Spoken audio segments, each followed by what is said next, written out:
Everyone, welcome back to Shikshastra education. मैं हूं मैत्री, आपकी साइंस टीचर, और हम पढ़ रहे हैं टॉपिक सेपरेशन ऑफ सब्सटेंसेस। और आज मैं आपके साथ हूं एक बिल्कुल ही नए वीडियो के साथ। इस वीडियो को शुरू करने से पहले लेट मी आस्क कि आप सभी कैसे हैं। आई होप आप सभी ने पुराना वीडियो देखा होगा और वीडियो आपको अच्छा लगा होगा। Please let me know in the comment section कि आपको वीडियो कैसा लगा और आपके लिए वो कितना हेल्पफुल था। अब स्टूडेंट्स, हमने लास्ट क्लास में सेपरेशन ऑफ सब्सटेंसेस का इंट्रोडक्शन पढ़ा था और कुछ सेपरेशन टेक्निक्स के बारे में बात भी की थी। आज हम बची हुई टेक्निक्स को कवर करेंगे, ठीक है।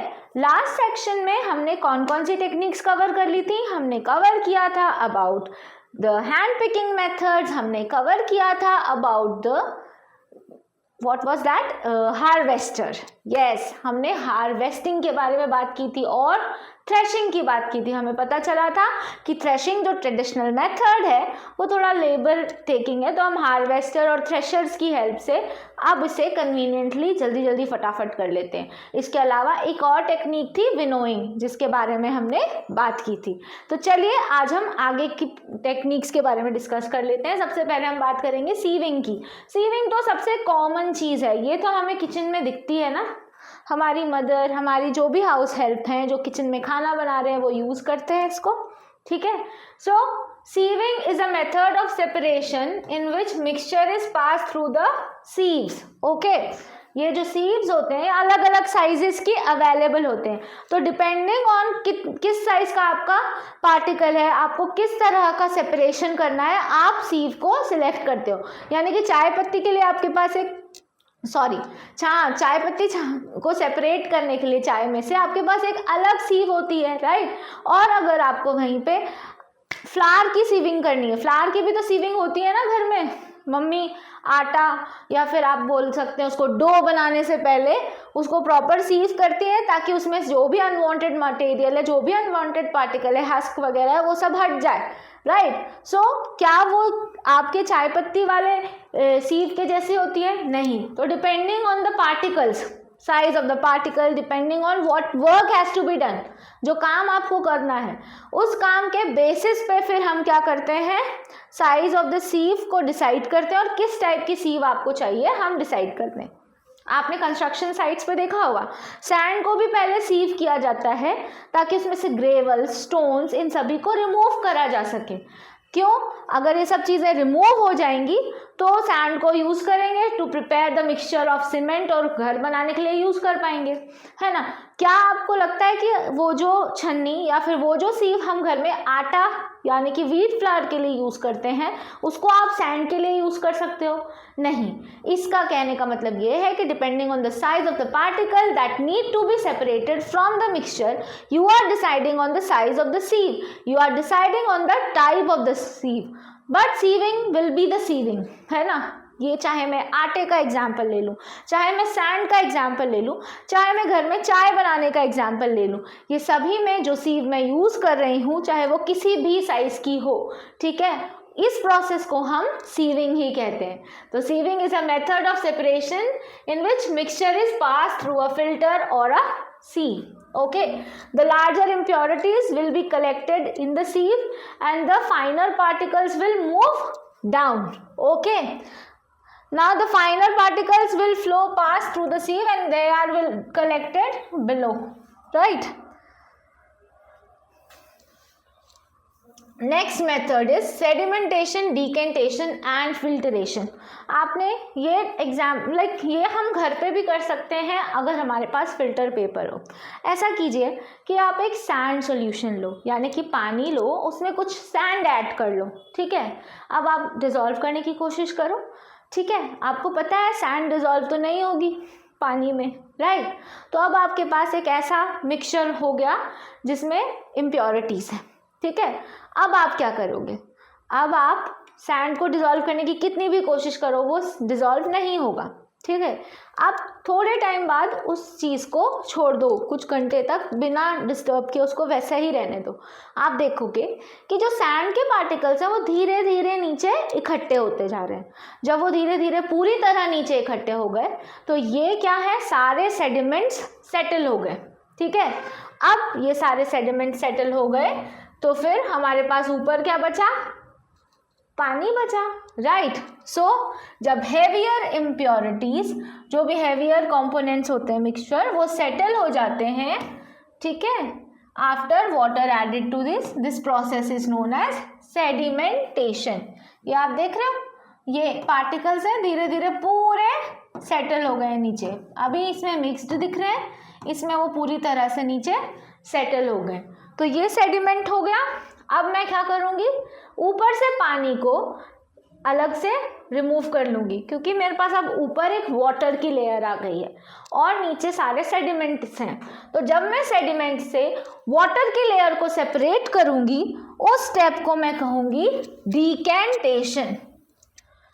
Yes, the process after sedimentation that involves removal of water along with impurities. अब मैंने water को remove ज़रूर कर लिया है, लेकिन ये water मैं drink नहीं करूँगी, क्योंकि इसमें impurities हैं। इस water को मैं ऐसे ही use नहीं करने लगूँगी, क्योंकि इसमें impurities हैं, right? So अब मैं क्या करूँगी, इस mixture से फिल्टरेशन करूँगी। अब मेरे पास जो वाटर है, with the help of filter paper, with the help of filter I will be filtering the same, है ना। तो ये आपको दिख रहा है, ये फिल्टर पेपर है। इस फिल्टर पेपर के थ्रू जब वाटर पास किया मैंने, तो आप देख सकते हैं फिल्टर पेपर में सारी इम्प्योरिटीज़ इकट्ठी हो गई हैं। यहाँ पे आपको इम्प्योरिटीज़ दिख रही हैं, और पानी यहाँ पे जो मिला है, ये मुझे प्योर वाटर मिला है, फिल्टर्ड वाटर मिला है, ठीक है। इस तरह से सेडिमेंटेशन, डिकेंटेशन और फिल्टरेशन प्रोसेस होता है। ज़रूरी नहीं है कि तीनों प्रोसेस हर बार साथ में हो, ये भी हो सकता है कि तीनों प्रोसेसेस आप अलग अलग भी करो। Now the next is evaporation. आपने देखा होगा कि छत पे मैंने एक बर्तन भर के पानी रखा, और थोड़े टाइम बाद मैंने उसको सनलाइट में रखा था, और थोड़े टाइम बाद मैंने उसको वैसे ही छोड़ दिया।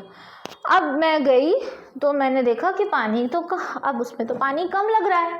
अरे ये तो बहुत दिमाग लगाने वाला एग्जाम्पल है। घर में मम्मी कपड़े धोती है ना, आपसे भी कई बार बोलती होंगी कि गो हेल्प मी, छत पे जाकर डाल दो कपड़ों को धूप में, राइट। तो आप कपड़ों को डाल के आते होंगे, उसके 2-3 घंटे बाद मम्मी फिर कहती होगी, या घर के बड़े आपसे कहते होंगे, जाओ जाकर उठा के ले आओ कपड़ों को छत से।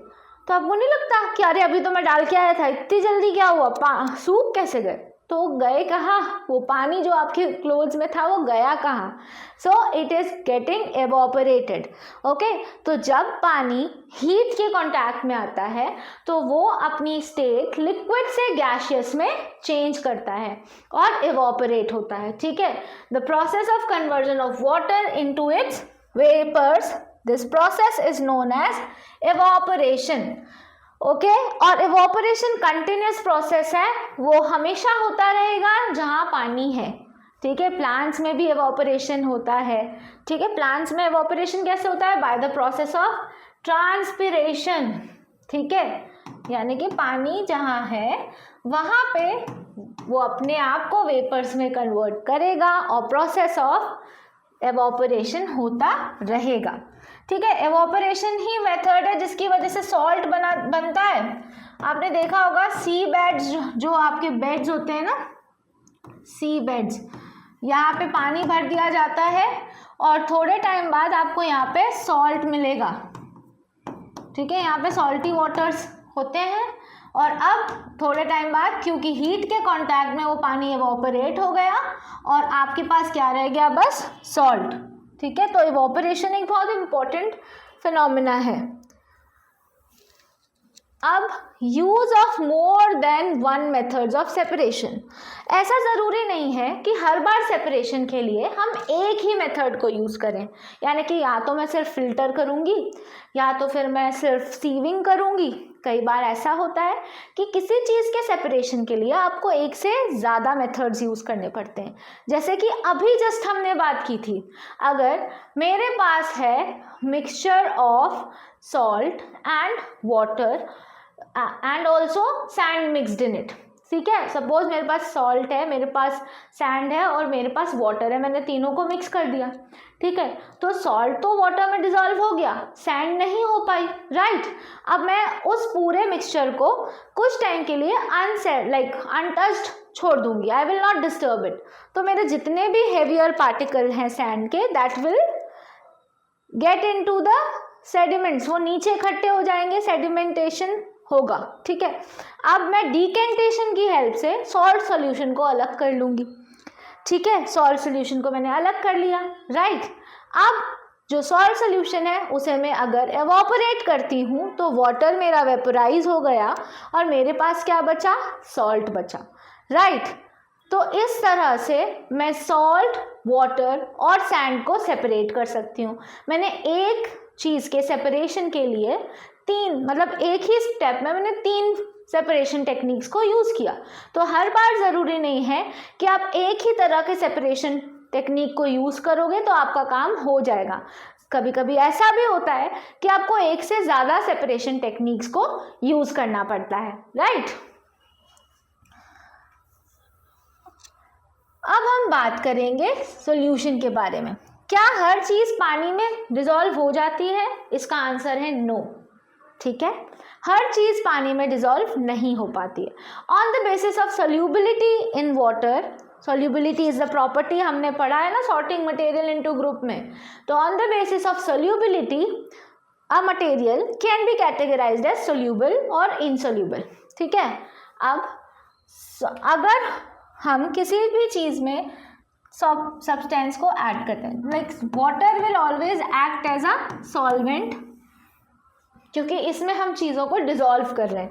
तो जो सब्सटेंस चीज़ों को डिसॉल्व कर लेता है उसे हम कहते हैं सॉल्वेंट। और जिस मटेरियल को आप डिसॉल्व करने चाहते हो, जिसको आप डिसअपियर करवाना चाहते हो, उसे हम कहते हैं सॉल्यूट, ठीक है। तो जब हम सॉल्यूट और सॉल्वेंट को ऐड करते हैं तो हमें मिलता है सॉल्यूशन। अब हर तरह का सॉल्यूट हर तरह के सॉल्वेंट में डिसॉल्व नहीं हो पाता है। आप हायर ग्रेड्स में पढ़ेंगे, कुछ चीज़ें वाटर में डिसॉल्युबल नहीं है, पर अगर कोई और सॉल्वेंट है, कोई और केमिकल है, उसमें वो डिसॉल्व हो जाते हैं, ठीक है। तो अभी हम बात वाटर की कर रहे हैं। तो वाटर में हर चीज़ डिसॉल्व नहीं हो पाती है, जो चीज़ डिसॉल्व हो जाती है वो सॉल्युबल सब्सटेंस है, ठीक है। और जब मैं किसी सॉल्युबल सब्सटेंस को वाटर में ऐड कर रही हूँ तो मुझे मिल रहा है सॉल्यूशन। हर बार जितनी क्वांटिटी में डालूंगी वाटर में, क्या वो उतना डिसॉल्व कर पाएगा? क्या उसमें उतना डिसॉल्व होगा? नो, वो ज़रूरी नहीं है, ठीक है। तो जब मैं अपने वाटर में बहुत सारा सॉल्यूट ऐड करती जा रही हूँ और वो तब भी डिसॉल्व होता जा रहा है, उस तरह का सोल्यूशन होता है अनसैचुरेटेड सोल्यूशन। अनसैचुरेटेड सोल्यूशन वो सोल्यूशन है जिसमें और ज़्यादा सॉल्यूट ऐड किया जा सकता है। और सैचुरेटेड सोल्यूशन, सपोज मैंने पूरा 2 पीरियड मैथ्स पढ़ लिया, ठीक है, फिर अब तीसरे पीरियड में भी मैथ्स ही पढ़ना है, तो क्या होगा? मुझे तो थोड़ा सा बुरा लगेगा, इतना सारा मैथ्स कैसे पढ़ेंगे, है ना। या फिर समझ ही आना बंद हो जाएगा। क्यों? क्योंकि अब आप सैचुरेट हो चुके हो, आपके दिमाग में अब उससे ज़्यादा मैथ्स नहीं जा रहा है। ज़्यादातर लास्ट पीरियड में ऐसा होता है, मतलब मेरे साथ तो ऐसा होता था कि छुट्टी होने से पहले मुझे ऐसा लगता था कि यार अब बेल कब बजेगी, मतलब क्योंकि मैं इतना पूरे दिन से पढ़ के थक जाते थे कि अब वो लास्ट पीरियड में मन ही नहीं लगता था। अब हम पढ़ने का मन नहीं हो रहा है, अब हम पूरी तरह से सैचुरेट हो चुके हैं, ठीक है। तो जब हम में और कुछ नॉलेज ऐड नहीं कर सकते थे तो हम सैचुरेट हो रहे थे। उसी तरह से जब वाटर में आप और सॉल्यूट को ऐड नहीं कर सकते हो तो उस कंडीशन में वो सॉल्यूशन हो जाता है saturated solution. What is saturated solution? A saturated solution is a chemical solution which is containing maximum concentration, यानी कि अब उसमें इससे ज़्यादा सॉल्यूट आप ऐड नहीं कर सकते हो, ठीक है, राइट। आपने देखा होगा घर में आप बना रहे हो लेमनेड, आपने शक्कर ऐड की, लेमन ऐड किया, सॉल्ट भी ऐड कर दिया, आप स्टिर कर रहे हो, पूरा डिसॉल्व हो गया। लेकिन थोड़े टाइम के बाद कुछ अमाउंट ऑफ शुगर आपको नीचे सेटल्ड मिलेगा, क्योंकि वो अब डिसॉल्व नहीं हो पा रहा है आपके उस लेमनेड में, उस वाटर में, राइट। तो तो क्योंकि अब आपका वो पर्टिकुलर सोल्यूशन क्या हो चुका है, सैचुरेटेड सोल्यूशन हो चुका है. सो आई होप ये आपको समझ में आ गया होगा. So students, we are done with the chapter separation of substances. I hope ये चैप्टर आपको अच्छे से समझ में आ गया होगा. ये चैप्टर आपको कितने अच्छे से समझ में आ गया है, प्लीज कमेंट सेक्शन में मुझे ज़रूर बताइए. I hope you are watching all the other videos also. आपको इसी प्लेटफॉर्म पे सभी सब्जेक्ट्स के वीडियोज़ अवेलेबल हैं. So please go through the same. Thank you so much all of you for watching. Keep watching Shikshastra education.